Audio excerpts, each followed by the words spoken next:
Hello, everybody. Welcome back to episode 2.5, or I guess welcome to episode 2.5.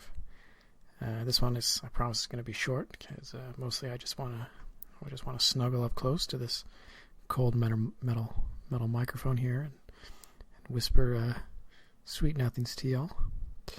So yeah, my name is Box Keyboard Hand. and yeah, this is 2.5 of my podcast. That's so far still has no name. And yeah, roll that music. I noticed that like a lot of podcasts open with like a little bit of funky music, and I don't have that, and I have no fucking idea how you are supposed to do that. But I thought, I would just do like a short episode just to sort of express some of my own personal, concerns about podcasts, just to sort of display a little bit to you, what I don't know, what I'm learning by doing, so that you can kind of be with me in this process of creating a podcast. So basically, one thing that I'm a little bit concerned about, and I really don't know anything about, is rules. If there's fucking rules, like, am I allowed to say bad words? Because while I recognize that maybe it would be easier for people to take me seriously if I didn't say bad words, I have no fucking intention of not saying bad words. I didn't ask you to take me seriously to begin with. In fact, I mean, really, if you take me too seriously, then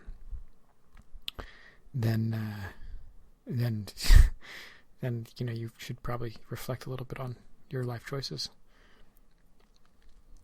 So yeah, but I mean, can I say bad words? Like, will various platforms delete my content because I'm all like fucking shit bastard, asshole, shit fuck?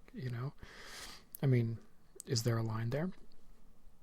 And yeah, so I guess I'm a little bit nervous about that. It's one of those things you figure out, I kind of I'm like a knee-jerk anti-authoritarian, right? So I mean, I'm definitely also anti-authoritarian, as in principle. I don't like authoritarian solutions to things. For example, there's this much it's the left, especially campus leftists, are often accused of pursuing rather authoritarian solutions to things. And so far as those accusations are correct, I'm also pretty annoyed by that. Like the time that there was that whole Halloween costume thing, and then the students went to the administration and it was like, hey, we want you to outlaw or ban certain costumes on campus and blah blah blah. And it's a little bit like, just don't go to the administration.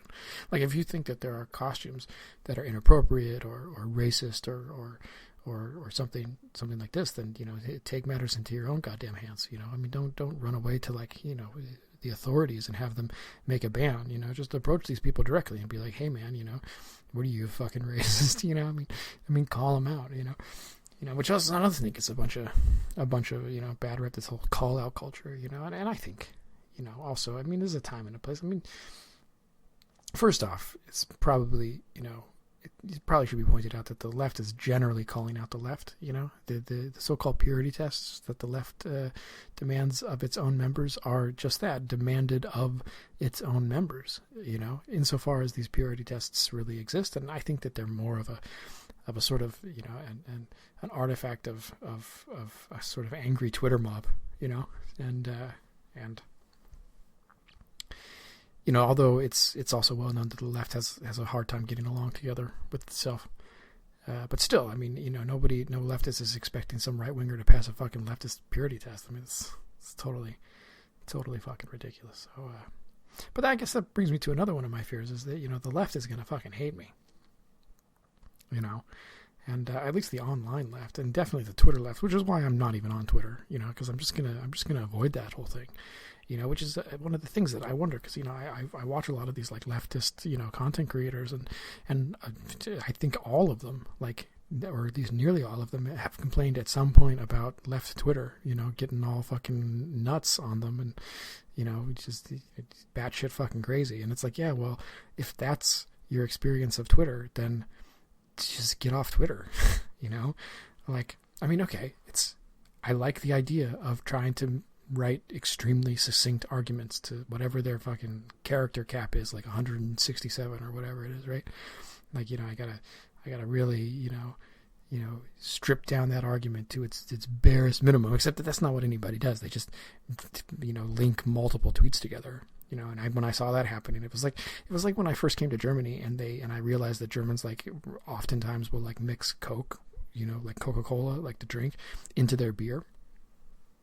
It's like, what are you fucking, you know, I mean, especially back then when German beer was still deserving of the reputation as, like, some of the best beer in the world, you know, and it's just, I was fucking shocked. It's like, oh my God, you're taking this extremely, you know, this delicacy, this German beer, this thing that I've, you know, sort of put on a pedestal in my mind for so long, and you're just going to dump a bunch of Coca-Cola into it, or Sprite, you know, give it a funky name like Diesel or Radler or something, and then boom, you know, you got a new drink, you know. It's the same thing with, like, Twitter. It's like you're going to use this forum that's, like, you know, in my mind, should be used to, like, really help people practice making as succinct a point as fucking possible using this character letter. And you're just going to make your point with, like, 15 fucking tweets that I got to fucking read through, and then every one of them has been, like, I don't know, commented on and retweeted and blah, blah, blah, and, you know. Anyway, Twitter is a fucking, you know, forest of confusion to me. I try to use it, and I just get lost, you know, in it, you know, and I tweet something, like I put out a tweet, and then, like, I watch it for, you know, a few days, and, like, there's no reactions to my tweet, like, whatsoever.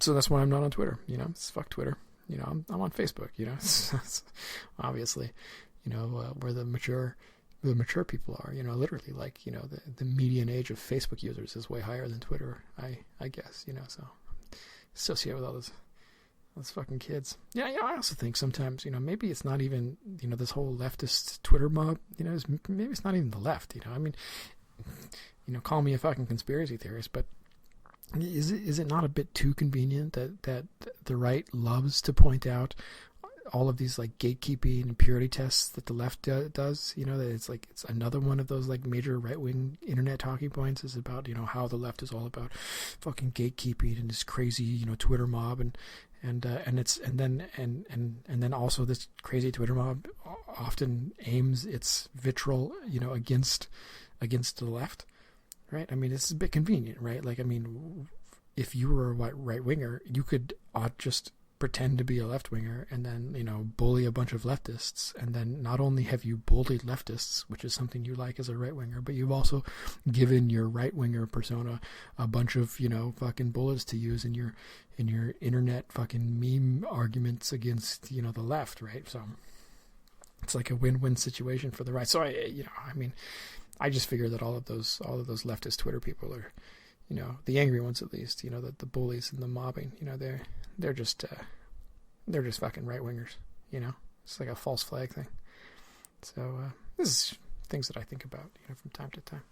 But yeah, so, you know, but I'm pretty sure that the left is gonna fucking hate me, you know, for my content. It's way more centrist than I thought it was gonna be. You know, I'm gonna do a video on, like, you know, what is centrism, you know, because I fucking think I'm a centrist, you know. It's just that I identify the center being way further to the left than most people would, you know. Like, I mean, I guess it's already been kind of a spoiler for that. If you notice that I refer to my podcasts as video, even though they're not video, they're audio. So, you know, I think I'll just start calling them audio, you know, that way, you know, I'm going to do another audio in my next audio. And one of my audios, I'm going to do an audio all about, you know, what is the center. But, you know, it's like, I had an example earlier today, you know, when I was, you know, lying in bed staring at the ceiling and, you know, thinking about things that I could say on my podcast, you know. I had an example for, you know, oh yeah, like, so you know, on the left, you know, everything is socially constructed, right? It's all socially constructed, you know. There's nothing is genetically determined, right? And then on the right, it's all fucking genetically determined, right? And so then you would think, okay, the center would be like 50-50, right? 50%, you know, social, you know, the nature versus nurture, 50% nature, 50% nurture, right? And I mean, this is definitely a simplification, but I definitely think that nature plays a role. Like if your parents are white, right, both of them, then you're probably going to be born white. So clearly, there's some kind of nature. There's some kind of genetic thing going on here, right? Like, if both your parents are human, you're probably going to be human. It's like 99% chance, right? And if both your parents are, I don't know, dogs, then you're going to be a dog. So there's definitely some genetic determinism going on here. But it's mostly fucking nature. I mean, it's mostly fucking nurture, right? Like, I mean, that's abundantly obvious to anybody who's been paying any attention to anything at all ever, right? Like, yeah. So I don't even know how to elaborate on that. I mean, why bother? It's just so obvious, right? I mean, think about my really very uninformed understanding of Murray's bell curve thing, or better yet, they always say like, oh, these IQ tests are actually culturally neutral. It's something that you've probably heard or run across, in your internet, trolling activities daily. Oftentimes people on the right and maybe even in the center, they in order to make these very spurious arguments for like the genetic inferiority of like black people or whatever, compared to white people, or oddly enough, the genetic superiority of Jewish people compared to white people. They say, yeah, but I mean, there's to give them all a bunch of fucking IQ tests, and then they watch those people, and the ones with high IQs all made a bunch of money, and the ones with low IQs, were all fucking poor. And it turns out that white people have higher IQs than black people, therefore black people are naturally poor. It's like, wow, you're fucking racist, man. Yeah. And then they say, yeah, it's like, well, but then, hey, I don't know. I mean, there's probably a ton of there's probably a ton of mistakes and problems with that argument. But what about this? What about, you said you gave him a test, an IQ test. Like, what if the IQ test is fucking junk? What if you were, I don't know, asking a bunch of questions that white people know the answer to and but fucking black people don't? And surprisingly, Jewish people just knew all the answers to all the questions, right? Then, what then? Right? And they say, no. These tests, they test logic.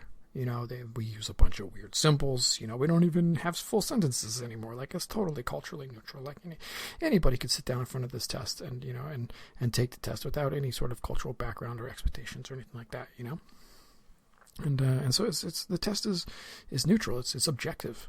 If you do bad on the test, you have a low IQ. And it's like, oh, really? Well, then, like, let's take that test, I don't know, to the middle of the fucking Amazon, where there are some tribes of people who have had very little contact with the outside world and had definitely nothing even resembling modern fucking, standardized education in classrooms, who maybe have never even held a pen before, or, and let's sit them all down in rows and then give them pens. And a test, we'll make it one of those where you have to like, stick the pen in the side and like rip it open, before you start, and we'll put that in front of them and we'll say, hey, this is a multiple choice test. You have 55 minutes to finish it. I'm going to start this clock now. No talking. Yeah, no talking. Everybody's got to be silent. Don't look at your neighbor. Don't look at the compare answers. Just, fill in the bubble with the pencil you got right there. And we'll see how smart you are, and then boom, and then what happens, 55 minutes later, you take the test. I mean, half of the people have already left because they're like, what the fuck am I supposed to be doing here anyway? Like, I don't even understand this guy. Like, I don't speak English, and then what, that person, that test giver then collects those tests and was like, wow, this Amazon tribe has extremely low IQ because they took this objectively neutral test. I mean, obviously, that's a bunch of fucking bullshit, right? It's a bunch of fucking bullshit. And if you're going to base your claims about IQ and then success, poverty, and material success on something like that, then you're making a bunch of fucking bullshit claims. And it's just, it's a fucking spectrum. On one far end of the spectrum is a isolated tribe of people living deep in the jungle or on an island somewhere. Yeah, which, these peoples exist. Yeah, and then that spectrum runs all the way to, an upper middle class, white kid whose parents have put a huge amount of value and emphasis on taking tests well, who maybe in his or her free time enjoys going on the internet and taking some IQ tests, who has both practice and motivation and experience with these things, and of course they do really good in tests. If the most important thing in your sort of cultural milieu is performing well on paper tests, and you're trained from birth to do that, then you're going to have a totally different relationship with any paper test than somebody who's not that, And if you're from a lower socioeconomic background, if you grew up as a black person in a black community, I'm willing to venture that the relationship that these groups have to paper tests is different than an upper middle class white kid, whose entire life has been basically revolves around taking standardized tests. So that's my 2 cents about that thing. Anyway, I'm just spitballing here. I didn't even take a shower, so I have nothing. I didn't think of anything before this. Mostly, I just wanted to, like I said, snuggle up real close to this little microphone here. And I think if I get close enough to the microphone and I sort of lick my lips enough and kind of swallow,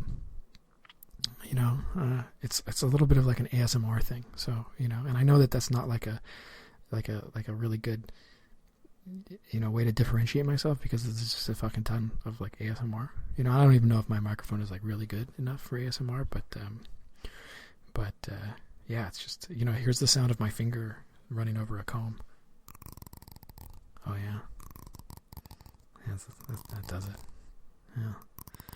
I'm also wearing headphones, even though I'm not listening to music or anything like that. So I don't even know why my headphones are in.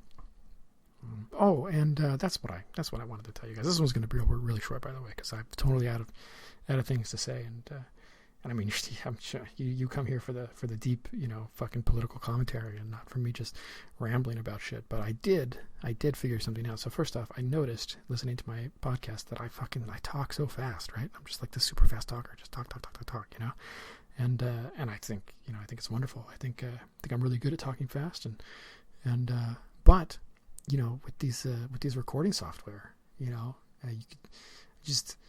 can just slow down the playback, and then not only do I talk slower, but I also get a deeper voice, and I think with a deeper voice, it's way like a better radio voice. He's got a deep voice now.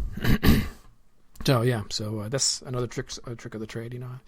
It's part of my. That's probably my shtick there. If there's anything, it's not the ASMR, it's or the deep political commentary. It's definitely just telling you, how podcasts are made. Pulling back that curtain and revealing the truth. Behind the lovely facade. The sweat, blood, and tears that go into recording. What is this? 2.5. So my fourth recording. Yeah, recording 4 podcasts a day. Every day for a day, and then slowly releasing them over time onto the internet to my adoring fans, of which there are multitudes, or will soon be. I'm pretty confident that this podcast is gonna really blow up. As long as my mom shares it with all of her friends, because hi mom, because I have an audience of one. Which is why I probably shouldn't, advocate violence on the podcast. I do think that we should eat the rich, and it's really annoying to me when bankers rip off the entire world and force us all into some sort of crazy economic downturn that has serious impacts, negative impacts on just your average guy. And then in the end, the government's oh, but the banks are too big to fail, so let's just give them a bunch of money. And it's kind of yeah, but that didn't really teach them much of a lesson then,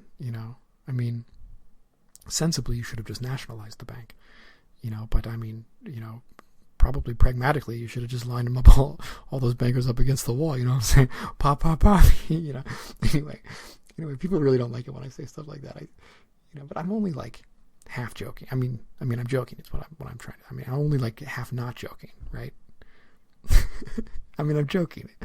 I'm totally joking. Bankers are people too, banker lives matter. That's a bit, I mean, banks are people too, technically, which is